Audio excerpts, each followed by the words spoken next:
I can go outside and nothing's gonna harm me, or like some they have people have like their own household remedies, like just I'm gonna eat basic household stuff and I'll be okay. But and they think that nothing's gonna happen. And it's obviously right now. I mean, it doesn't matter what your thing is. Anybody can be infected, and it's a very high infectious. Obviously, we can see it's worldwide. Mhm. This is the first time humanity has ever been in this kind of situation. Absolutely. We're living in history right now. Like history is being written. Our kids will read about this in the history books. So, having understood that part, um, is there something that is there really true though? That can we eat something at home or do something at home to help us to help our immune system to like to fight off this virus, or is it just I mean abstinence is the only thing, just social distance? Yeah, you can definitely do things at home to um, help yourself get stronger, be more prepared, strengthen your immune system. First things first, everybody should be getting at least 7 to 8 hours of sleep every day. Hmm. Because when you're super stressed, you're not getting enough proper sleep, you're more likely to get sick, and your immune system is more likely to not function properly. So everybody should be getting their optimal sleep. Um, Eating, everybody should be eating healthier. Everybody should be eating enough. So all these crazy diets people are doing nowadays, you should stop that because you're putting yourself at an increased risk and increased chances of getting sick, right? So sleep well, eat well, and then just practice like normal like hand hygiene. Be clean. Don't pick your nose. Don't touch your face. Don't be like touching people. Don't be, just use common sense. I mean, you can take like your regular Flintstone vitamin C or zinc, but no studies have shown right now that it's gonna make you bulletproof from getting all of this. It's primarily a respiratory sickness, so like I mean, how bad is it to smoke or vape or these Oh yeah, so smoking is a risk factor.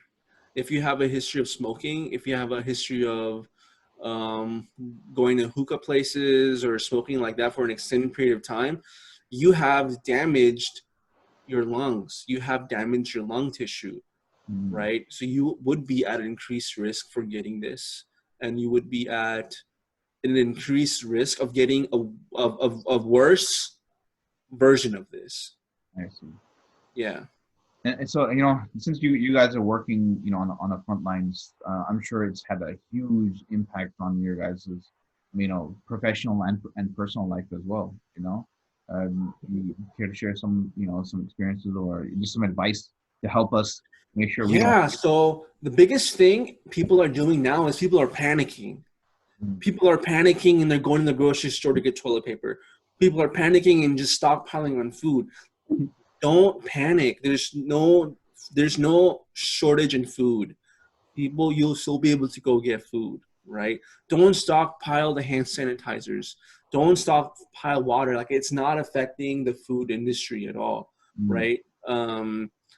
Stop panicking because then you put yourself at an increased stress, and that can um, put you at an increased risk of getting a serious infection, right? Just mm, relax. And if you see other people panicking, talk to them, educate them, read about the virus from reputable resources, right? Go to the CDC website, go to the Department of Public Health website. mm, Um, Educate yourself so then you don't panic. Then because you, instead of panicking, you will be preparing, right? You will be making sure that you're keeping 6 feet distance from people, mm, right? um, you will be making sure that you don't, if you are knowledgeable about this, you will not be traveling, you will not be going to Pakistan right now, you will not be going to India right now, amid all of this situation, because you don't know who you're talking to in an international airport. You don't know who sat in your seat in the previous flight, you know. You don't know who touched like a random object, maybe some guy whose family was infected. So you want to minimize all unnecessary activities, right? You need to really, people need to really practice social distancing. And like going back to what you asked originally, in healthcare, in the healthcare field, people are also panicking. The nurses are also panicking. The therapists are also panicking because, um, I mean, if you look at the data, the data doesn't calm me down, right? People don't know. People, it's the unknown. People are uncomfortable with the unknown, right? And then so my job as a physician is to educate them, let them know that, hey, me and other individuals, we're on a task force and we're doing the best we can to screen patients from coming in that are sick. We're screening, we're taking everybody's temperature before they start work. um, we're making sure that people, if they have the cough or if they're sick, that they go home or they don't come to work. So people are really panicking, and I see that every day. But I try to do my best, and I try to do my part in educating everybody to kind of calm down. Yeah, but I mean, I heard like really like tough stories about like doctors and nurses, spending all day in the hospitals, and then they go home and there's nothing there, and they can't even pick up food to the grocery short store. The shelves are all empty, and it's like it's just creating chaos upon chaos, the unnecessarily. Oh my God, I've read stories from doctors in New York where their family is in a different house and they come in to their garage, they change in the garage, and then they go shower. Or some of them, they shower in the hospital, they'll come to the garage, they'll change, and they'll sleep in the garage. And Wow. their wife and their kids are in a different house. Hmm. This is serious business. Like this, like doctors are getting sick, doctors are dying. um in the UK, I read about, in Philippines I also read about, and nurses are also getting affected by this and they're also dying. So it's very serious, and everybody should be doing their part to staying in home, so though they don't add on to the virus. Let me just ask you, I guess, we'll try to conclude in a few moments. And as Mhm. far as, and I know, I'm just asking you as a doctor, as a medical professional, um, the closure of the mosque and the Jum'ah, not from an Islamic perspective, just from a medical and a health perspective, are we going overboard? Are we kind of doing too much, being overcautious, or is it the right thing to do at the right time?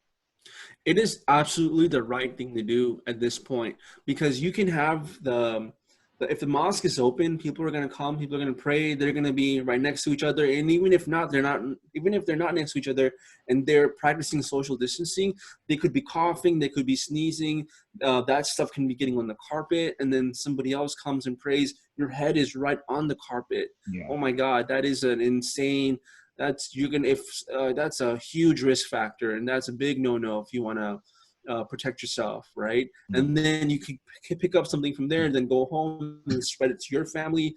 um, I think it's definitely the right move for the safety of not just the people that work at the mosque like yourself, but for the Muslims themselves.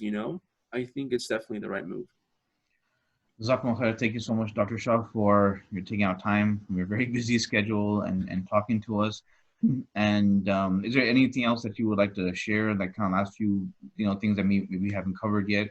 Um, I think the takeaway message from this should be that please do not take COVID-19 as a joke. Take it seriously. Practice social distancing. If you stay home, like that's not that hard. Um, Wash your hands. It's not that hard. If you miss your friends, pick up the phone. Pick up your iPad. Go FaceTime them. Um, yeah, it's funny because like when we think about spiritual sicknesses and diseases, like what do? We're told to do itikaf, right? You seclude yourself, you cut yourself off. Pray. Exactly. It's more of Pray. the same thing. Exactly. There was a poem I read by Rumi a couple of months ago that said, it went something like this. It said, God has left you alone for a reason. And it said, God has left you alone for a reason so you can spend more time with God. So for people that are alone, or people that are, they find themselves isolated because of some social circumstances, you can actually, instead of seeing yourself that, oh, I'm all alone, and seeing a negative way, you can think of it in a positive way. And you can see like, oh, I have all this time. I can read the Quran. I can memorize this. I can look at this lecture, read that book. So Absolutely. it's all in your perspective, and it's all on how you take the situation. Well, thank you very much, Dr. Shah, for your time, and Absolutely. Thank you so learned much for something. having me. Absolutely, inshallah. For those of you brothers and sisters who are watching, thank you for tuning in. And inshallah, I'll be posting this up on YouTube and Facebook as well. You can listen to it again. And until then, until our next webinar, Jazakallahu Khair. Assalamu alaikum wa rahmatullahi wa barakatuh.